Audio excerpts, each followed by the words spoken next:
So the first, let's get into my July TBR. Pardon me while I wipe the perspiration from my brow. Roll it back, roll it back, roll it back, because I got that wrong. I actually have a new trick. Can you do up high? Up high. Good boy. Hi. Sit. Bark at me.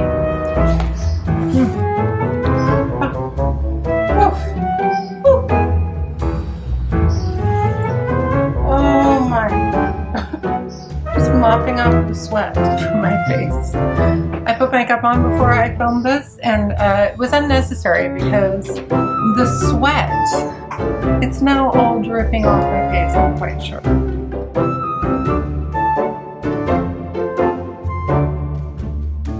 Hi everyone, it's me, Jess, and I'm here with my July TBR. It seems a little mind-boggling to me that it's already July and that I'm putting together yet another TBR without having done a wrap-up for May or for June yet. That's coming in some form, I promise. I thought I would start the video actually by just doing a check-in on my goals for the year and where I am with my goals. So I'll just briefly talk about that, and then I'll talk about the books that I'm hoping to add to my TBR for July. I'm gonna have to keep it fairly light because I'm still reading books for my group in the BookTube Prize, because I am judging the semifinals of the BookTube Prize. In case you're new to the channel and you didn't know that already, you can check out the video that will be linked in the description box below where I talk about books in the semifinal group that I'm reading for June and July. I am also about halfway through East of Eden and we're having a great time in that read along. That one is going until the end of July. So I have reading this summer that doesn't fit that succinctly into the month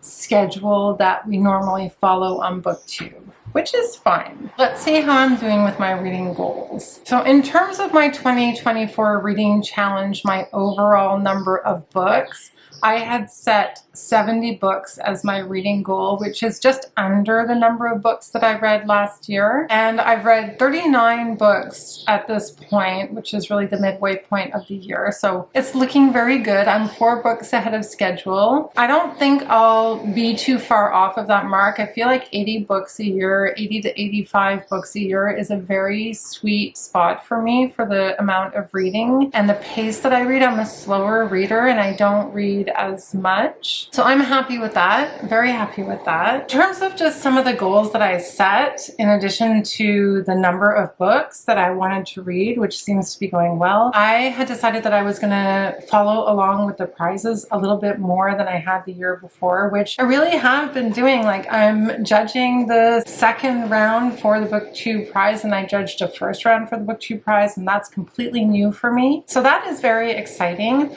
I'm not sure yet if I'm gonna put my name in for the final judging round. I think it could be really interesting because I do think that by the final judging round, maybe that's the most exciting because you've read a lot of the books leading up to it. So I'm still undecided about that. We shall see. In terms of my reading for the BookTube Prize, where am I at? Kind of a check-in currently. I have read 3 books I've read 2 books and I'm about halfway through 2 other very long-ish books, and then I have 2 more books to complete. So I'm about halfway through the reading for the BookTube Prize. Very exciting. I promise I will do a separate video where I talk about my rankings for the BookTube Prize, which I did do after the octafinals. So I will be doing that again. For the very first time, made a prediction video for the Women's Prize, which I have never done before. So that was a big accomplishment I felt on my part.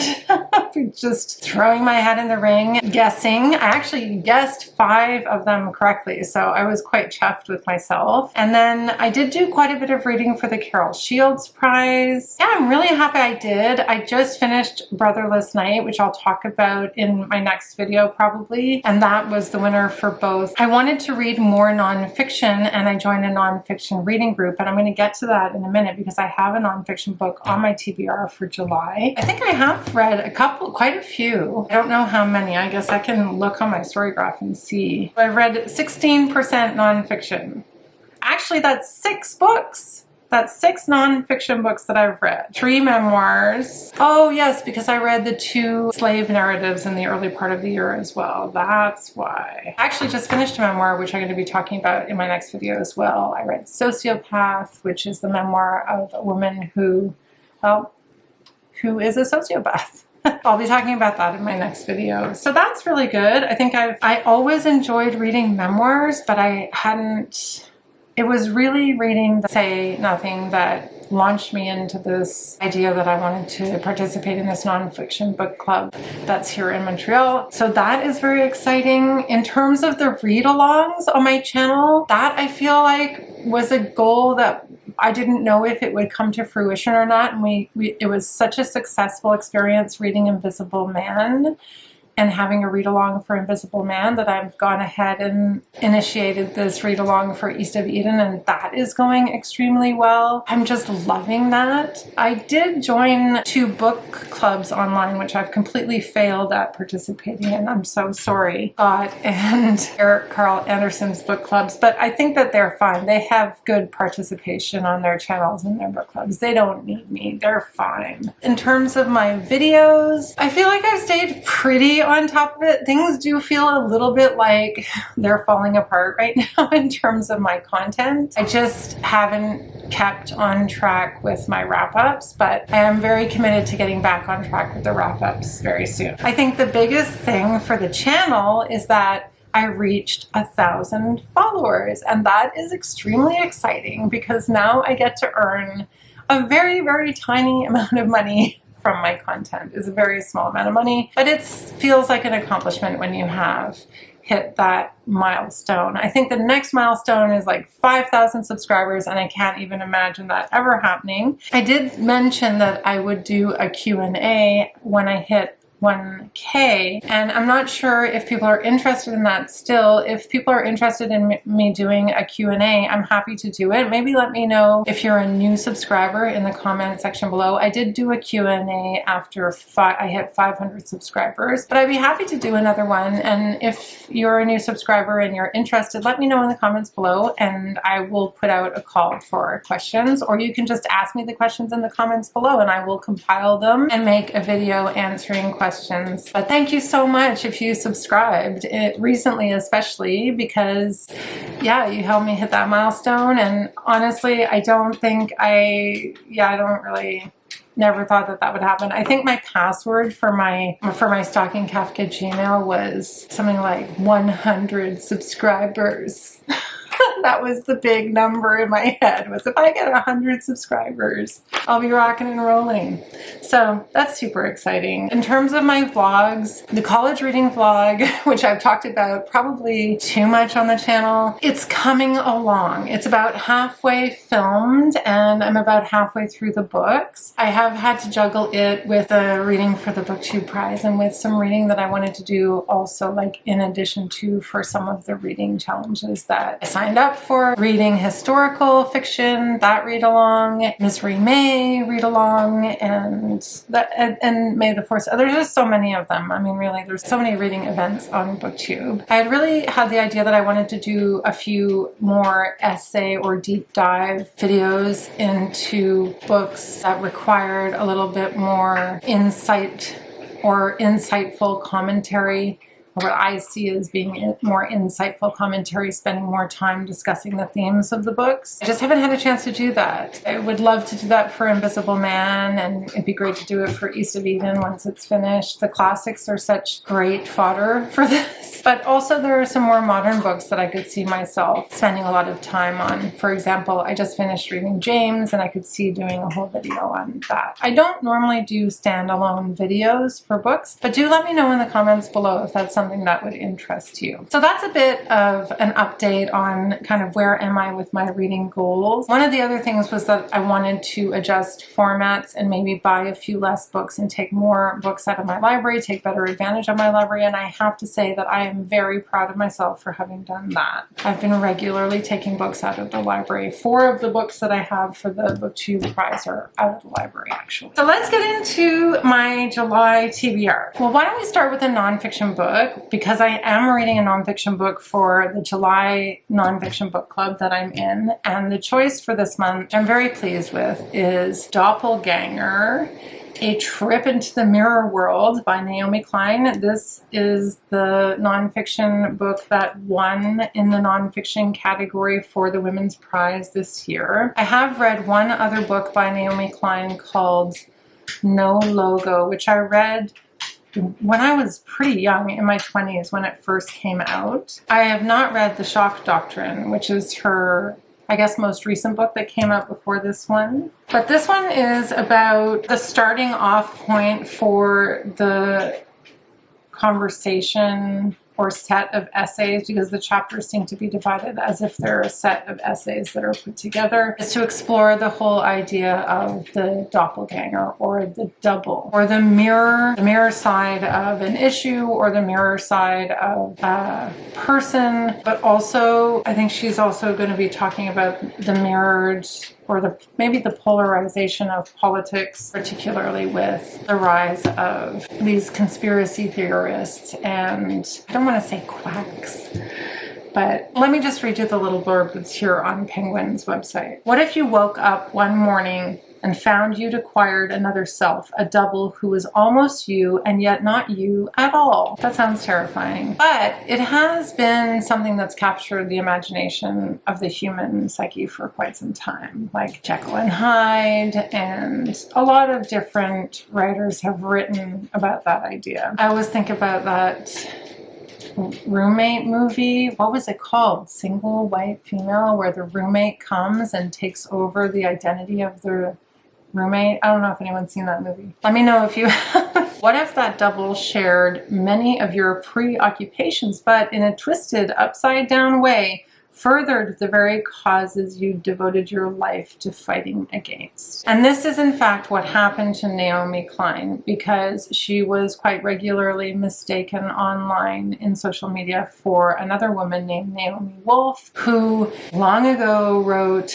a book called The Beauty Myth and has now really changed her stance and changed her position and gone from this very kind of feminist idea to something the side of the anti-vaxxers, let's just say, and the conspiracy theorists. So yeah, it goes on to say, not long ago, Naomi Klein had just such an experience. She was confronted with a doppelganger whose views she found abhorrent, but whose name and public persona were similar enough to her own identity that many people confused her for the other. For a vertiginous moment, she lost her bearings, and then she got interested in a reality that seems to be warping and doubling like a digital hall of mirrors. It's happening in our politics as new age wellness entrepreneurs turned anti-vaxxers find common cause with fire-breathing far-right propagandists, all in the name of protecting the children. It's happening in our cultures as AI gobbles up music, paintings, fiction, and everything in between, and spits out imitations that threaten to overtake the originals.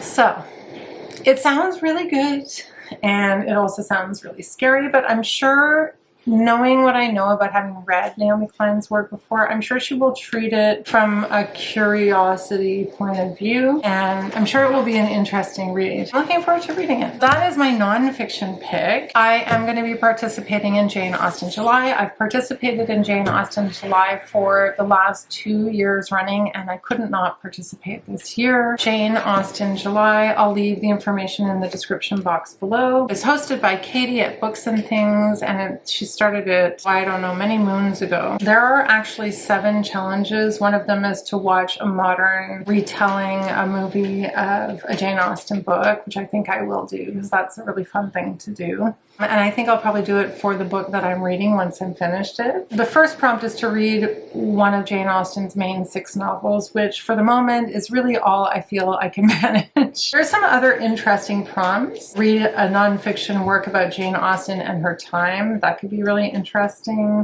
Read a retelling of a Jane Austen book or a work of historical fiction set in Jane Austen's time. The prompts are fairly wide open, so I feel like you could probably participate even just doing one of the prompts. It's a really fun readathon. Just a little backstory. I didn't think that I was going to like Jane Austen because I first read Sense and Sensibility, and I don't know if it was the time that I read it, I just didn't like it. Then I read Persuasion, and I completely fell in love with the main character. What's her name? Oh, wait, I've done this 4 years running. Roll it back, because I got that wrong. I actually participated 4 years. No, 3 years. I actually participated for 3 years, not 2 years. I read Sense and Sensibility, and I did not think I was a Jane Austen person. I didn't enjoy it. And then during a trip to Nova Scotia, which I made a blog about, I'll leave it linked, I read Persuasion, and I completely fell in love with the character of Anne. And then last year I read Northanger Abbey, which was good, but not as fantastic to me as Persuasion. I think Persuasion might be my favorite. But this year, I thought I would go back to one that everybody loves, probably maybe the most popular, maybe not as popular as Pride and Prejudice, but Emma is the one that I've chosen for Jane Austen July. I thought I would try Emma because I think that there's a possibility that I might be charmed by the character of Emma in the same way that I was charmed by, although I know they're very different characters, but I was charmed by Anne's character. We'll see how I feel about it. I'm excited to read Emma and to watch the adaptation. And isn't this just a beautiful copy? I've decided that for the Jane Austen books, I'm going to get these copies. One a year. So I'm trying to keep it short because I know that I have a lot of other reading to do. But my book club is reading Anita de Monte Laughs Last. I think this is the same author who wrote Olga Dies Dreaming, which I didn't get a chance to read last year. Yes, it is. And so it'll be really interesting if I enjoy this because I have Olga Dies Dreaming and it'll be great because then I'll be able to read another one of her books. This one has had some controversy already about it because it's about an artist, Anita de Monte, and it's about how she was found dead. It actually takes place in 1998. It's through the character of a woman named Raquel, who's a third-year art history student. She unexpectedly stumbles across Anita's story, and I think she tries to solve it, or she raises questions about her life. I'm not entirely sure. I just know that it is based on a real artist, and that the family had some objection to this being published. I don't know all of the controversy, but it's made me more interested to read this book because there's controversy around it. And I have seen some other booktubers talking about this. I think Scott might have included it on his list for his Booker predictions. Speaking of Booker predictions, I had to, and also because MJ in Canada, one of my regular viewers, commented that I needed to get this book, The Coast Road. I'm pretty sure it was you, MJ in Canada. Let me know if I made a mistake. So I did. I was just like, okay, you've convinced me. She said that while watching my UK vlog, which I'll leave linked, she said she was screaming through the screen, pick it up, pick it up. I think this is the one. And I've also heard a lot of other people talking about this book. It's an Irish writer. A lot of people are making predictions about this being on the long list for the Booker Prize, so I couldn't resist. It sounds really phenomenal. It's set in 1994. There's definitely a trend of books set in the 90s. It's a debut novel by Alan Murrin, And it's the story of two women. One, Colette, who left her husband and sons for a married man in Dublin. And then when she returns to her home in County Donegal to try to pick up the pieces of her old life, her husband, Sean, a successful businessman, denies her access to her children. She can only see them through the help of the neighbor, Izzy, who acts as a go-between, and Izzy also feels caught up in a troubled marriage. So they develop a friendship, and I guess it's about their friendship. I don't really know that much about it. I'm excited though, because I've heard that it's fantastic. I ordered it right away and added it to my TBR. This is how I end up with books getting moved around. And where do they get moved around to, my friends? They get moved around to the Wrapped TBR at the end of the year, which I've kind of dropped off the Wrapped TBR, but I thought it would be a good idea to get back to the game of the Wrapped TBR. So I picked one off the shelf. And the last book for my July TBR, I have no idea. I wrapped these books up such a long time ago. If you haven't been following my channel, at the end of the year, every year, I wrap up the books that I didn't get to. And the pile just keeps getting bigger and bigger and bigger. And then I just random number it up and pick a book to read every month from the Wrapped TBR. I have no idea what this is. I picked book number 2 in my pile. So let's see. Pretty paper. Pretty paper from Christmas. I should try to save it. Oh, it's so hot though. I'm gonna tear it open. Oh, okay. Well, the good news is if I don't get to this book in July, this is a good book for July because it's like a horror. It's not a horror, it's like a thriller. Riku Onda wrote the Oasaga murders, I'm pretty sure. And this is about a couple that goes on a hiking trip and something happens to their guide. This is gonna be good. This will be good. Yes, so if I don't get to this in July, or if I get to it closer to the end of the month, I can include it in my reading list for Women in Translation Month, which is coming up in August. Fantastic! Well, that is a good little old stack of books, I gotta say, for July. We will see how many of them I get to. Thanks so much for watching. I promise the next video will be a little bit more of a chat video about the books that I have recently read. I have read at least a half a dozen books that I haven't had time to talk about on the channel, so that will be really fun. And like I said, if you're interested in a Q&A, let me know in the comments below, either by leaving a question or suggesting a call out. I can make a call out video as well. Thanks everyone for watching. Bye for now.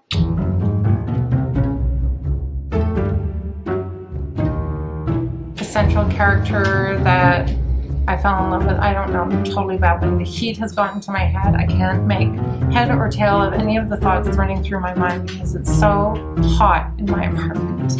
The good news is that I am getting air conditioning soon. But oh God, it's just so hot.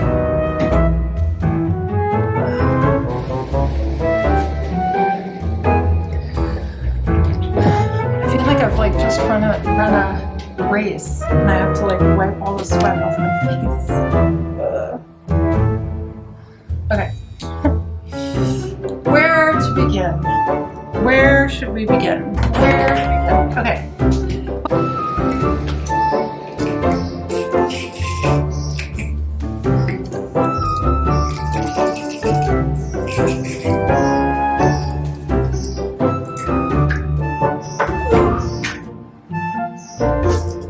It's hot. Want to spray?